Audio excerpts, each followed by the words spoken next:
Abram as suas Bíblias no capítulo 50 de Isaías. Isaías capítulo 50, a partir do versículo 4.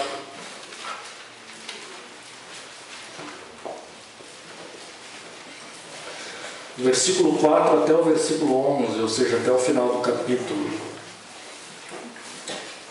Isaías 50, versículos 4 a 11. Todos encontraram? Amém. Diz assim a palavra do Senhor: O Senhor deu-me língua dos instruídos, para que eu saiba o que dizer ao que está cansado. Ele me desperta todas as manhãs. Desperta-me o ouvido para que eu ouça como discípulo.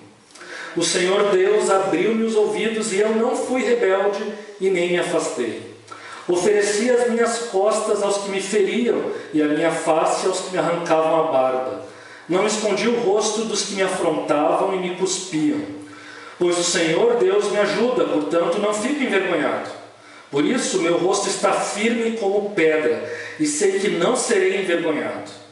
Aquele que me defende está perto. Quem contenderá comigo? Apresentemo-nos juntos. Quem é meu adversário? Aproxime-se. O Senhor Deus é quem me ajuda. Quem me condenará? Todos eles envelhecerão como se fossem roupa, e a traça os comerá. Quem de vós teme o Senhor? Que ele ouça a voz do seu servo. Aquele que anda em trevas e não tem luz, confie no Senhor e firme-se sobre o seu Deus. Todos vós que acendeis fogo e vos armais com tochas acesas, andai entre as labaredas do vosso fogo e entre as tochas que acendestes. Isso virá sobre vós da minha parte, e vos deitareis atormentados. Amém. Meus irmãos, eu não sei se vocês conhecem esse trecho de Isaías, se já leram ele com profundidade, eu espero que sim. Não sei se isso é uma característica minha, por ter estudado com mais cuidado o livro de Isaías, mas o fato é que sempre que eu leio essa passagem, assim como algumas outras de Isaías, é uma das passagens que mais mexem comigo no Antigo Testamento. Dependendo do dia e do momento que eu leio isso daqui, chega a me dar arrepios. Hoje, quando eu soube que teria que preparar a pregação para hoje à noite, eu fui ler esses versículos que eu já vinha pensando nessa mensagem há algum tempo. Quase que me vieram as lágrimas naquele momento de tão forte que isso me pareceu. Talvez para vocês agora, enquanto ouviram a leitura, não pareça ser tão impactante, mas talvez, se vocês começarem a pensar e refletir um pouco no significado e para o que estes versículos estão apontando, talvez os irmãos se sintam também assim. E talvez quando fizerem a leitura desse texto novamente em outros momentos, talvez isso impacte vocês, como tem me impactado. Esses versículos que nós lemos aqui é um dos chamados Cânticos do Servo, que estão no livro de Isaías. O livro de Isaías tem 4 famosos cânticos que são chamados de Cânticos do Servo. No capítulo 42, no capítulo 49 e no capítulo 50. E o mais famoso de todos, que é Isaías 53, que inclusive eu preguei no culto de Páscoa aqui. Esse aqui então é o terceiro, o penúltimo dos Cânticos do Servo. E mesmo que vocês tenham pouco conhecimento do livro de Isaías e da Bíblia como um todo, eu imagino que vocês, de alguma maneira, enquanto foi lida essa palavra, já começaram a imaginar aqui Jesus Cristo. Porque os Cânticos do Servo, eles apontam muito claramente para Jesus Cristo como nenhum outro texto de todo o Antigo Testamento. É impressionante como esses cânticos apontam para o ministério de Jesus e também para a sua morte e ressurreição. E com esse cântico do capítulo 50, não é diferente. O profeta escreve e ele está falando de alguma coisa que iria acontecer no futuro. Não está falando nos seus próprios dias. E aqui é interessante nós contextualizarmos um pouco. O livro de Isaías, ele tem 66 capítulos e ele tem uma primeira metade que é claramente direcionada para os dias em que viveu o profeta Isaías. Isso foi mais ou menos aí por volta do ano 700 e poucos antes de Cristo. Ou seja, mais de 750 anos antes de Cristo, o livro de Isaías foi escrito e os 39 primeiros capítulos nos falam desse período, o período em que Isaías viveu e das profecias em relação ao castigo que Deus traria para a nação de Israel, e especialmente para o reino de Judá e para Jerusalém, que eram, na época, o povo de Deus. Não havia igreja, Judá era o povo de Deus, e Jerusalém era o lugar onde estava sediado o templo, onde Deus era cultuado, e ali é profetizado o castigo e a destruição de Judá e de Jerusalém. Mas dos capítulos 40 até os 66 o cenário muda completamente. Esses capítulos não são direcionados para aquela época, eles são direcionados para um período de mais de 150 anos depois, o período em que Israel estava no exílio. Israel, Judá, portanto, já havia sido destruído. Aquilo que havia sido profetizado até o 39 se concretizou. Jerusalém foi reduzida a um montão de ruínas. O templo foi incendiado. Não havia mais culto a Deus em Jerusalém. O povo foi levado para o cativeiro. O povo estava na Babilônia, humilhado. Não se cultuava a Deus, porque Deus deveria ser cultuado apenas no templo, e o templo estava destruído. O povo estava desanimado. E é nesse contexto, é para esse contexto então que o capítulo 40 até o 66 se dirige. Ele se dirige para um povo que está desanimado com o seu Deus. Um povo que está com a sua autoestima baixa. Um povo que está sofrendo intensamente.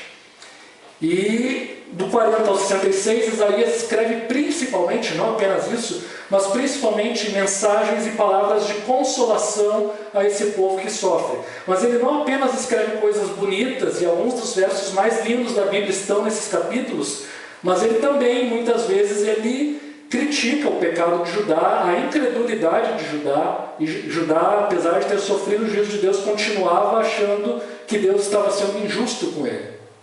E é nesse contexto então que surgem os cânticos do servo.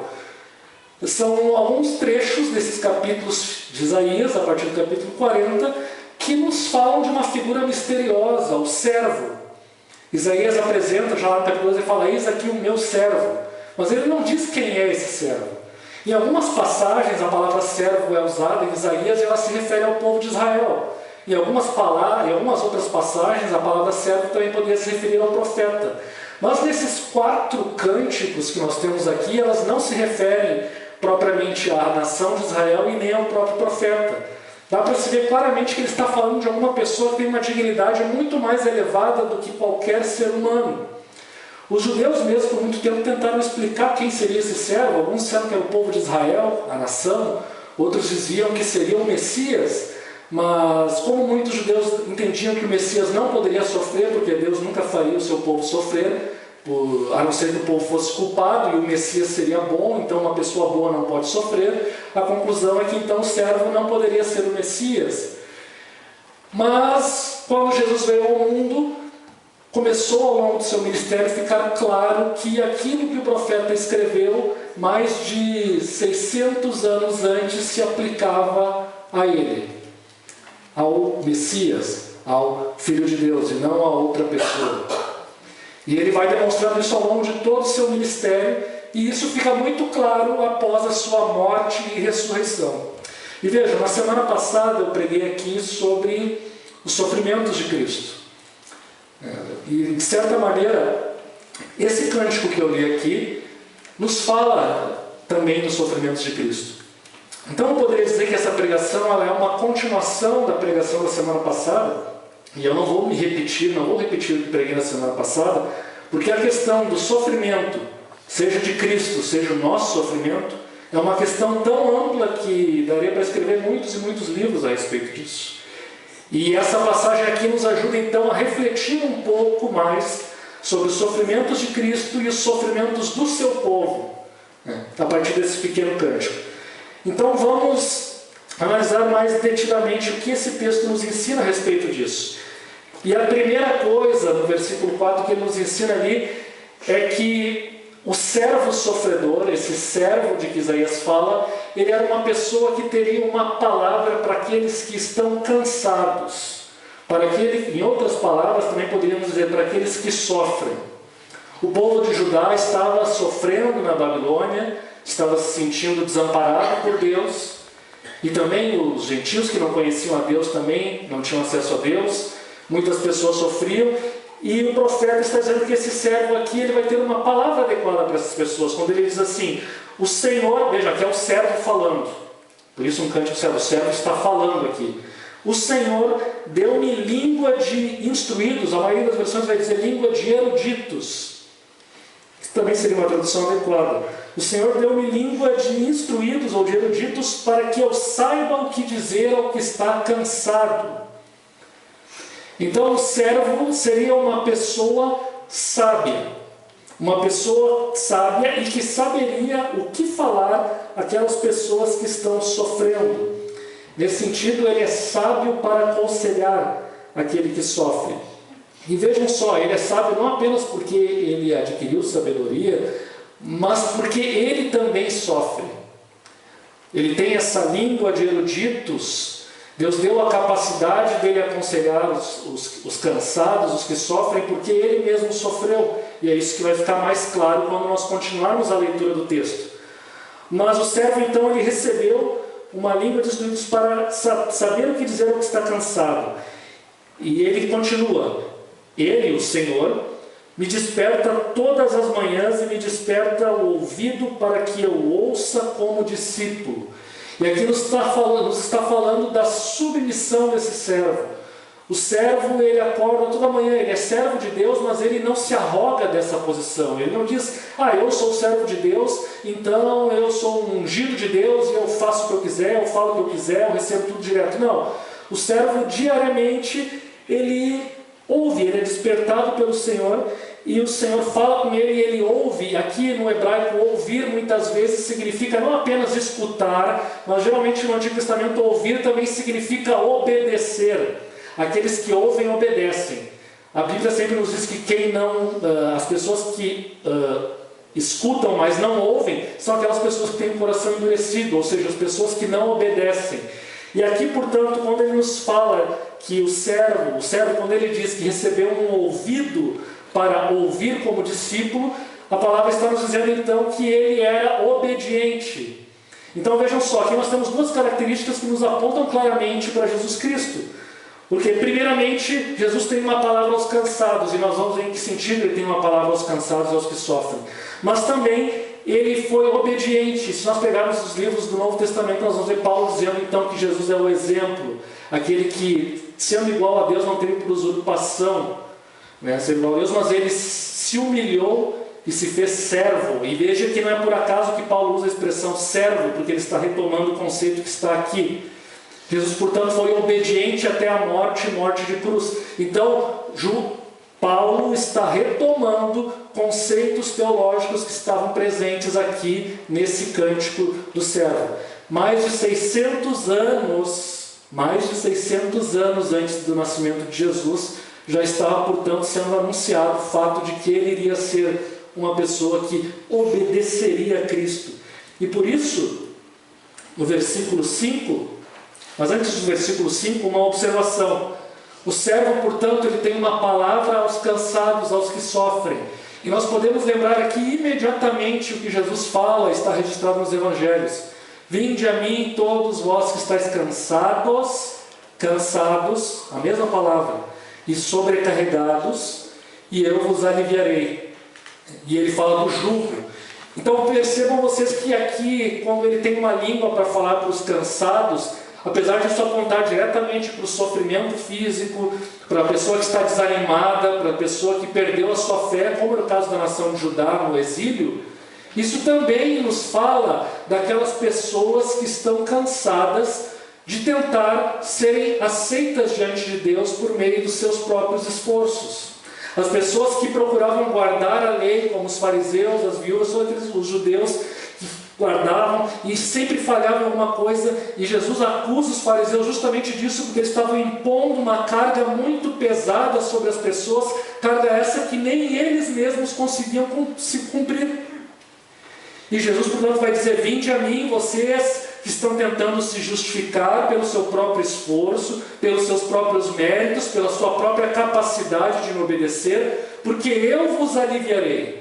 O meu jugo é leve, o meu fardo é suave. Jesus está propondo alguma outra coisa. Ele vai dar um descanso àqueles que estão cansados e que não conseguem ter paz diante de Deus. Jesus vai oferecer a paz. Então, nesse sentido também que o profeta fala, que o servo canta, de que Deus lhe deu uma língua de instruído ou de erudito para falar aos cansados. Os cansados, os sofredores e aqueles que não têm acesso a Deus e se desesperam por isso. Mas o servo obedeceu, e no versículo 5 e 6, a obediência do servo ela fica mais evidente ainda. O Senhor Deus abriu-me os ouvidos e eu não fui rebelde e nem me afastei. Há aqui um contraste muito claro com a nação de Israel. E é por isso que esse cântico não pode se referir ao povo de Israel como um todo, e sim a uma pessoa. Por quê? Porque em nenhum momento o povo de Israel não foi rebelde. Pelo contrário, o Antigo Testamento nos mostra o povo de Israel como um exemplo de rebeldia, um exemplo do que não devemos ser. O povo de Israel foi desobediente, o povo de Israel foi rebelde, e por isso Deus o castigou. O povo de Israel serve de modelo para nós. Ele nos mostra que nós não conseguimos obedecer a Deus pelo nosso próprio esforço e pela nossa própria justiça. Israel tentou e fracassou. Aqui o servo, portanto, ele está dizendo: eu não fui rebelde. Então, ao contrário de Israel, que está no cativeiro babilônico porque desobedeceu a Deus e foi castigado por isso, eu, o servo do Senhor, não fui rebelde. Eu não me afastei de Deus e eu obedeci aquilo que eu ouvi. Então, eu ouvi, isso fala de obediência, eu não fui rebelde e eu não me afastei de Deus. E essa obediência, ela vai se revelar de uma maneira mais clara ainda no versículo 6, porque ele resolveu obedecer ao ponto de sofrer. Versículo 6: ofereci as minhas costas aos que me feriram e a minha face aos que me arrancavam a barba. Não escondi os rostos dos que me afrontavam e me cuspiam. Na semana passada eu li trechos aqui dos evangelhos que nos relatam justamente essas passagens se cumprindo em Jesus Cristo. Ele foi espancado, açoitado, cuspido, insultado, debocharam dele, se ajoelharam diante dele em deboche, chamando ele de rei dos judeus, colocaram uma coroa de espinhos, e depois, como consequência disso tudo, ainda ele foi crucificado. Os sofrimentos de Cristo, portanto, estão sendo aqui profetizados. O servo, ele obedeceu, e ele obedeceu até o ponto de oferecer as suas costas àqueles que o feriam. Então o servo nitidamente é uma pessoa que sofre, e não só uma pessoa que sofre, mas é uma pessoa que sofre voluntariamente. Ele ofereceu as costas. E as expressões: arrancaram minha barba, me afrontaram, me cuspiram, o açoite, que no caso aqui ele fala os que me feriram, provavelmente fala dos açoites, tudo isso é uma humilhação pública. Hoje ainda é, mas mais ainda o era no Antigo Testamento. No Antigo Testamento, quando uma pessoa passava por um processo desses, era uma humilhação tremenda. E só passava por esse tipo de humilhação quem era criminoso. E se a pessoa que sofreu um castigo desses não fala nada e fica quieto, a presunção que o povo faz é que ela é culpada daquele castigo que ela está sofrendo. E vejam só que o versículo 6 e o versículo 7 nos dão a entender que de fato o servo ele não reagiu, como a gente vê no Novo Testamento que Jesus não reagiu. Então alguém poderia perguntar assim: então Jesus está reconhecendo que ele é culpado? Obviamente que não. E isso vai ficar claro aqui também nos versículos da nossa profecia.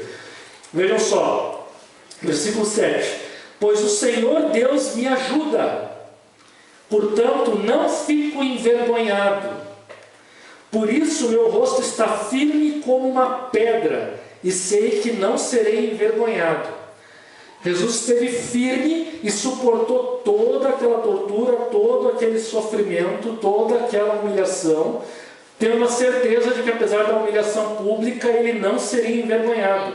Ou seja, ele tinha certeza da sua justiça, ele tinha certeza que ele era inocente. Apesar dele não gritar e dizer: eu sou inocente e vocês são injustos, não façam isso, o fato dele ter aceitado essa punição não indica que ele estava admitindo que era culpado, mas muito pelo contrário, como depois o cântico do servo de Isaías 53 vai nos falar, ele estava sofrendo pelos nossos pecados, por aquilo que nós fizemos. E o povo olhava para ele e dizia que ele estava sofrendo porque ele fez algo de errado. E é assim que o povo normalmente age, os religiosos normalmente agem assim: tu está sofrendo é porque tu fez algo errado para Deus, Deus está te castigando. Foi assim que o povo de Israel julgou Jesus quando ele foi crucificado. E aí ele debochava: salvou os outros e não salva a si mesmo, desça daí se pode, né? Como que um deboche. Jesus, ao invés de responder, ele continua em silêncio, mas ele continua em silêncio por quê? Porque ele confia que o Senhor Deus está ajudando. Deus está por trás disso tudo. E por isso aí nós temos os versículos 8 e 9, que são também versículos muito citados no Novo Testamento. Aquele que me defende, ou também alguns colocam: perto está aquele que me justifica. Mas também: aquele que me defende está por perto, quem contenderá comigo? Apresentemo-nos juntos, quem é meu adversário? Aproxime-se. O servo está dizendo: eu suporto o sofrimento e a humilhação, mas eu não sou culpado.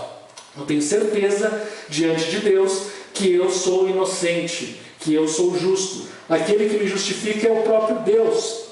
E ele tem essa confiança, e essa confiança de que ele está certo mantém a sua firmeza em meio ao sofrimento. Ele continua sendo obediente e ele suporta todo esse sofrimento, porque ele tem certeza de que está certo. O servo então demonstra uma firmeza e uma fidelidade como nunca vistos também na história de Israel. E portanto, essa fidelidade inflexível nos faz de novo pensarmos um pouco a respeito dos sofrimentos de Jesus Cristo. Jesus Cristo sofreu, e como na semana passada eu falei, isso foi por nós, não foi porque ele merecesse, não foi por algum pecado que ele tivesse ou por algum erro que ele tivesse cometido.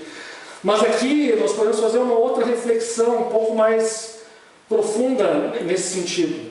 Vejam bem, todos nós sabemos, todos nós cremos e confessamos que Jesus é o Filho de Deus, e por ser o Filho de Deus, ele é Deus. Jesus é Deus. E portanto, se o Filho sofreu, o próprio Deus sofreu.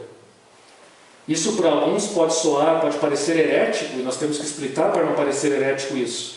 Quando nós dizemos que o Filho de Deus sofreu e que o próprio Deus sofreu, nós podemos dizer que pela comunicação, a humanidade e a divindade de Jesus estavam unidas ali, e de certa maneira a humanidade se comunica com a sua divindade. De alguma maneira o ser divino de Cristo poderia ter sofrido, alguns vão dizer isso, mas não somente isso, o próprio Pai enviou o Filho para sofrer por nós. Se o Pai enviou o Filho, isso também sofre. Qual é o pai que não sofre ao ver o filho sofrer? Quem não tem filho, quem tem filho aqui pode imaginar isso, e quem não tem pode fazer um exercício de imaginação também. Imagine você entregando o seu filho para morrer por algo que outro fez. Você não sofreria com isso? Você entregaria: não, vai numa boa, porque no final tudo vai acabar bem, e aí você veria toda aquela tortura, se afastaria dele na sua ira, e está tudo bem? Isso não causa nenhum desprazer? Óbvio que não. Obviamente, portanto, que o próprio Deus sofreu. Mas vejam bem, se o próprio Deus sofreu, isso nos mostra que o sofrimento, ele não é sem propósito e sem significado jamais na vida cristã. Desde a nossa perspectiva, aqui enquanto seres humanos, o sofrimento não faz sentido. E é por isso que muitas pessoas às vezes vêm com aqueles questionamentos: se Deus é justo e todo-poderoso, por que Ele suporta? Por que Ele tolera o sofrimento? Por que Ele não acaba com o mal de uma vez por todas? O fato é que a Bíblia não tem uma preocupação de dar uma resposta racional para tudo isso. Mas a Bíblia nos mostra uma coisa: a Bíblia nos mostra um Deus que criou um mundo bom e sem mal, um mundo que se corrompeu por culpa do ser humano, e também nos mostra um Deus que não deixou a coisa rolar desse jeito, mas que quer acabar com esse mal, e dentro da sua soberana sabedoria resolve enviar o seu filho, o seu servo, que sofre e ele, portanto, não é impassível, ele não é indiferente ao nosso sofrimento, mas ele sofre junto com seu filho sofre, e, portanto, isso mostra a empatia que Deus tem por nós enquanto nós sofremos, porque ele mesmo sofreu e ele sabe o que é sofrer, ele sabe o que você está passando e qual a dificuldade que você está passando.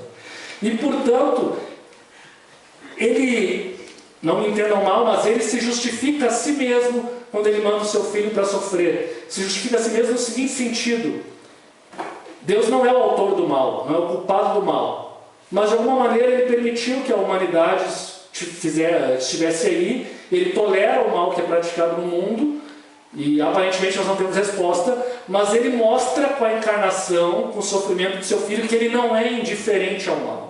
Muito pelo contrário, ele se dispõe a sofrer o mal, e sofrendo o mal, ele vence o mal. E, portanto, nós temos a certeza que o mal um dia será completamente erradicado, porque nessa aparentemente derrota, nesse aparentemente sofrimento sem significado de Jesus Cristo, o mal foi derrotado. Na cruz o mal foi derrotado e ele ressuscitou, e ele agora está construindo um novo povo e uma nova humanidade que será consumada na sua vinda, e quando isso acontecer, o mal já não mais existirá.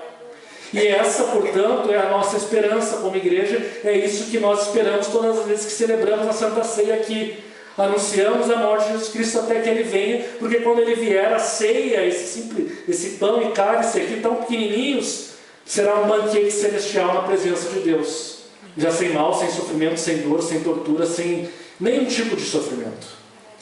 O sofrimento, portanto, de Deus nos indica que há alguma dignidade no sofrimento, porque se o próprio Deus sofreu, vejam, Deus não pecou porque não há dignidade no pecado. O pecado é mal e ponto final. Não há justificativa para o mal, não há justificativa para o pecado.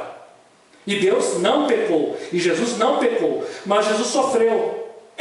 E não há nada de errado em sofrer, e não é pecado sofrer. Muito pelo contrário, a palavra de Deus nos mostra que todo aquele que serve a Cristo de alguma maneira vai sofrer. Mas então, o sofrimento de Cristo mostra que há dignidade no sofrimento, e todo sofrimento tem algum propósito que nós não podemos talvez explicar, mas aqueles que têm fé em Cristo confiam em Cristo e confiam na sabedoria de Cristo e sabem que há um propósito e que todas as coisas cooperam para o bem daqueles que amam a Deus. Mas vejam bem, daqueles que amam a Deus. Dos que não amam a Deus, o mal, o sofrimento não coopera para nada. Mas o sofrimento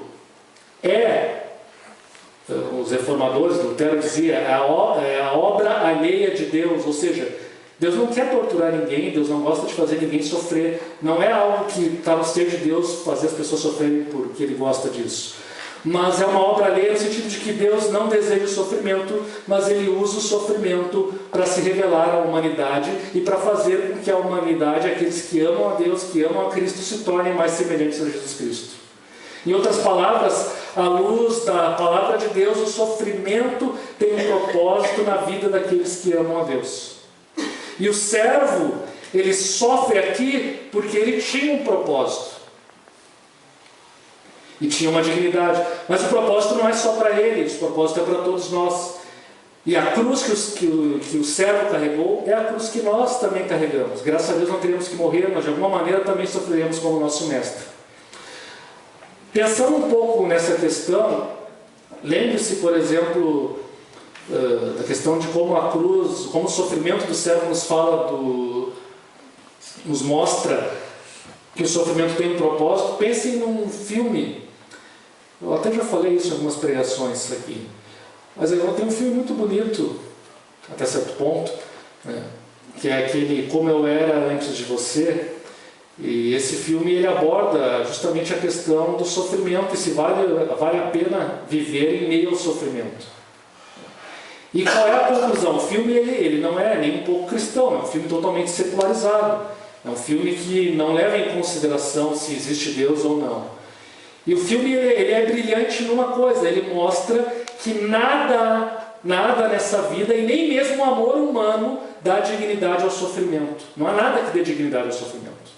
E o amor humano, mesmo amor de homem por mulher, nada disso é suficiente para que a pessoa possa dizer assim: a vida vale a pena ser vivida por causa desse amor em meio ao meu intenso sofrimento. Não, o amor humano não dá fundamento para o sofrimento. E é por isso que nossas sociedades ocidentais defendem a eutanásia como uma medida de amor. E até mesmo o aborto, essa monstruosidade que é o aborto, as pessoas defendem porque acham que é uma coisa, uma medida de amor, porque vai estar preservando aquele ser de ter uma vida infeliz e desgraçada, ou talvez uma cadeira de rodas. É melhor também deixar que ela se vá, porque assim nós acabamos e abreviamos com o sofrimento dele.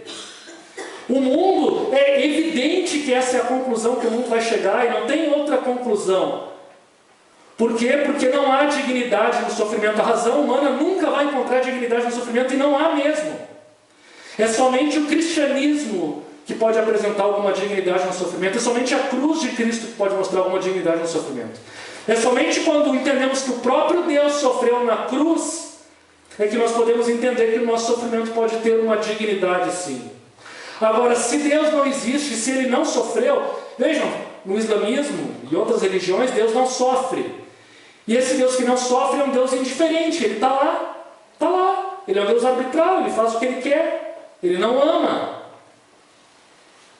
Mas o Deus da Bíblia é o Deus que ama o seu povo, e por amar o seu povo, Ele sofre com o seu povo, e Ele tem empatia com o seu povo quando Ele sofre. E por isso, quando nós sofremos, nós temos a certeza e a segurança de que Deus está conosco, e Ele sabe o que nós estamos passando. E concluindo então, o servo continua, ele fala que tem a certeza de que Deus o justificará. E nos versículos 10 e 11, o servo para de falar, e há aqui então um chamado para todo o povo de Deus, para que ouça ao seu servo. E todos aqueles que sofrem, vejam bem, versículos 10 e 11, e aqui eu já começo as minhas aplicações. Quem de vós teme o Senhor? Que ele ouça a voz do seu servo. Aquele que anda em trevas e não tem luz, confie no nome do Senhor e firme-se sobre o seu Deus. O profeta então está dizendo, do 4 até o 9, o servo de Yahvé, ele que fala. E ele fala do seu sofrimento e fala que confia em Deus em meio ao sofrimento. E aí depois então, o profeta aplica isso ao povo de Israel. E por isso eu também uso esse versículo para aplicar essa mensagem para vocês. Se nós tememos a Deus, vejam, Deus, se nós queremos de fato temer a Deus, devemos ouvir a voz do servo de Deus. Ou seja, devemos ouvir a Cristo. O Cristo que sofreu e é modelo para nós no seu sofrimento. Nós não temos acesso a Deus senão por meio de Cristo. Isso está bem claro aqui no versículo 10. Quem teme ao Senhor deve ouvir a voz do seu servo. Se não ouvir a voz do seu servo, Deus não vai ouvir essa pessoa. Não há outro caminho para Deus a não ser que seja por meio do seu servo. Quem quer amar a Deus, quem quer agradar a Deus, deve, portanto, ouvir a voz do seu servo. Mas ele continua. Aquele que anda em trevas e não tem luz, confie no nome do Senhor e firme-se sobre o seu Deus. Ele está falando para o povo de Deus, e o povo de Deus aqui então pode estar por um determinado momento andando em trevas. E trevas aqui muito provavelmente não está se referindo meramente ao pecado, mas ao sofrimento, às dificuldades, aos problemas que nós enfrentamos no nosso dia a dia. E portanto, Isaías diz, ouça a voz do servo e confie no Senhor, firme-se sobre o seu Deus. Confie no Deus. Em meio ao sofrimento, em meio à dificuldade, ao invés de ficar murmurando, ao invés de ficar perguntando por quê, duvidando da bondade, da soberania de Deus e do amor de Deus, a igreja é chamada a confiar no amor de Deus. Ela é chamada a confiar naquele Deus que mandou cujo servo, cujo filho, que é o servo, sofreu por nós. Portanto, ao invés de colocarmos a nossa confiança em nós, devemos ser conformados ao servo. Devemos nos colocar toda a nossa confiança em Deus. Devemos ser fiéis em meio ao sofrimento. Assim como o profeta Abacuque, que também trata desse problema do sofrimento do povo de Deus, e ele vai dizer que o justo viverá pela sua fé ou pela sua fidelidade, ou seja, ele fala que o justo deve manter a sua fidelidade em meio aos tempos difíceis, em meio ao sofrimento. Aquele, portanto, que quer confiar em Deus, deve se conformar ao servo de Jesus Cristo, ao servo Jesus Cristo, ou seja, ao servo de Deus.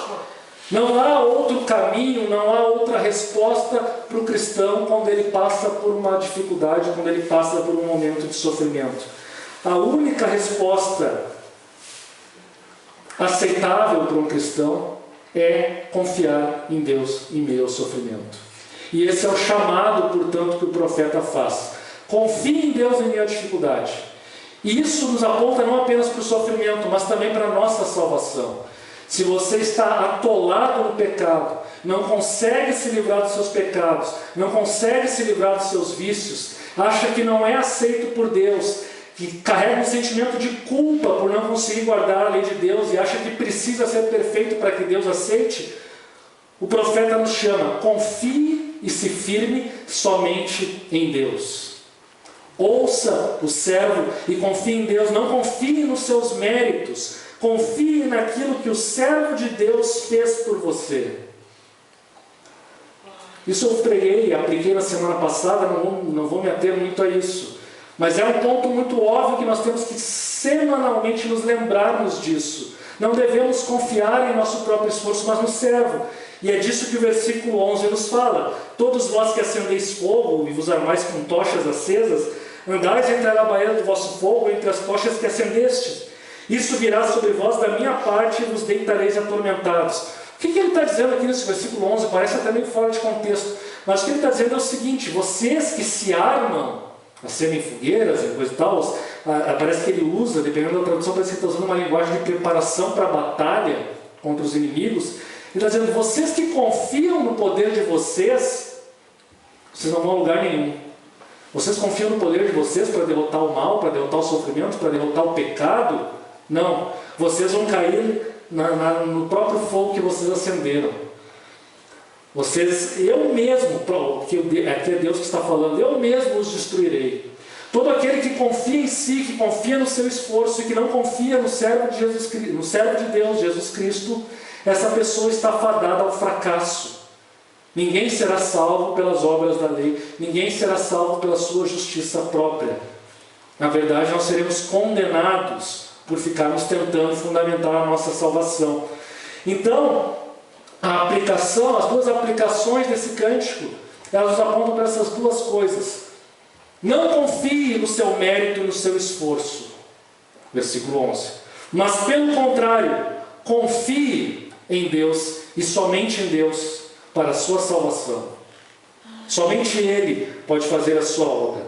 E dessa forma, se nós confiarmos em Deus, em todas as circunstâncias, em meio ao nosso sofrimento, em meio às dificuldades que nos acontecem, sabendo que Deus está conosco em meio ao sofrimento, nós gradativamente estaremos diariamente sendo transformados à imagem de Jesus Cristo.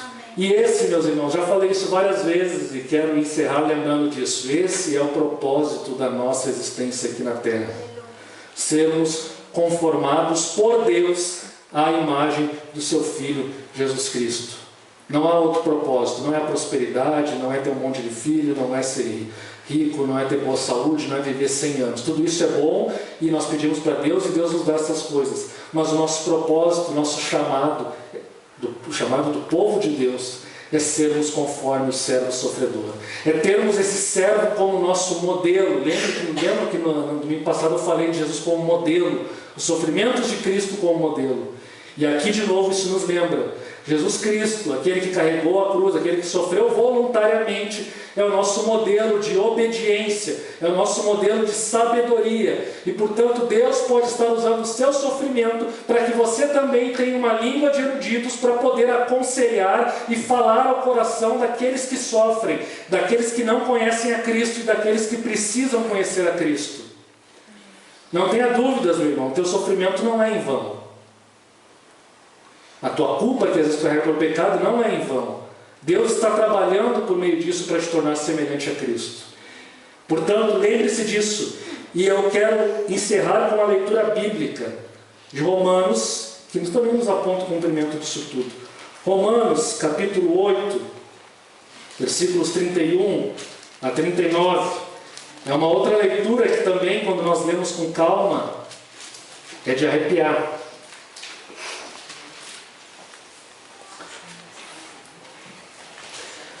Portanto, o que podemos dizer diante dessas coisas?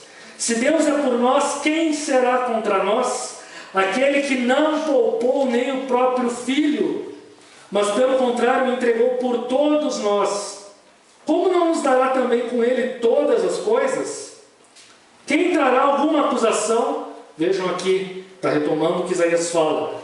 Quem trará alguma acusação contra os escolhidos de Deus? É Deus quem os justifica, não somos nós mesmos.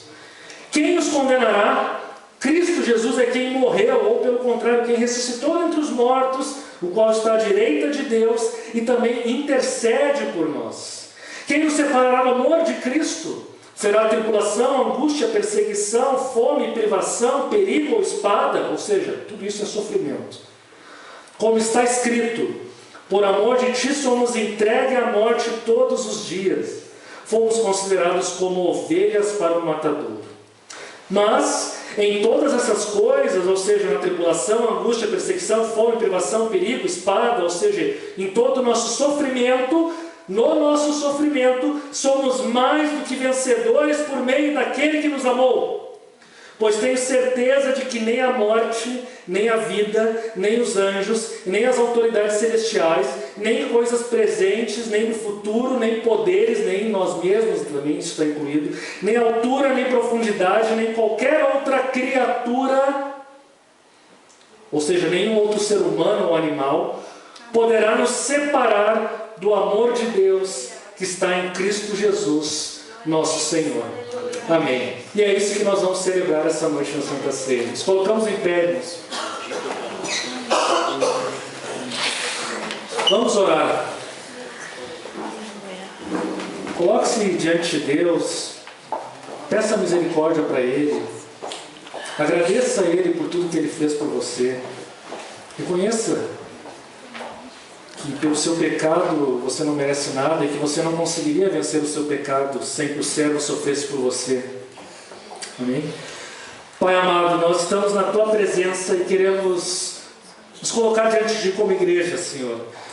Obrigado, Senhor, porque o Teu Filho, o servo sofredor, sofreu em nosso lugar. O sofrimento dele também é um modelo para nós, Senhor. Sabemos que dificuldades na vida nós teremos. Nós também carregamos as nossas cruzes, Senhor. E nós muitas vezes duvidamos do Teu amor, como a nação de Israel duvidava do Teu amor. Duvidamos às vezes do Teu poder, do Teu desejo de nos vermos bem. Assim como a nação de Israel duvidava, Senhor. Mas graças Te damos porque a Tua palavra nos mostra e a história nos mostra que Tu não está alheio e nem indiferente ao nosso sofrimento, Senhor.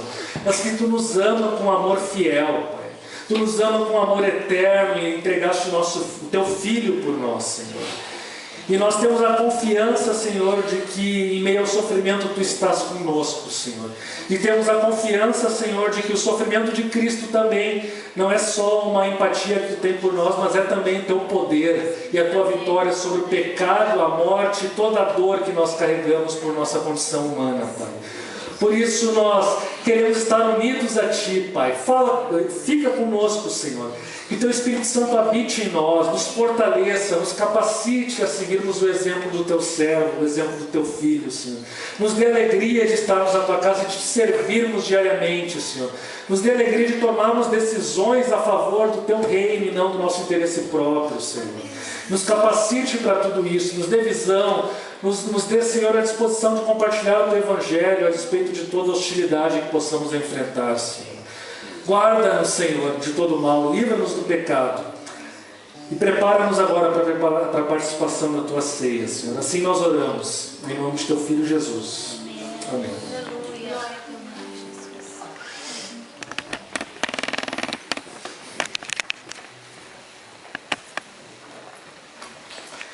Meus irmãos, como o nosso horário está adiantado, Nós vamos já passar de imediato para a nossa leitura da Santa Ceia. Eu convido então os irmãos a abrirem as suas Bíblias em 1 Coríntios capítulo 11.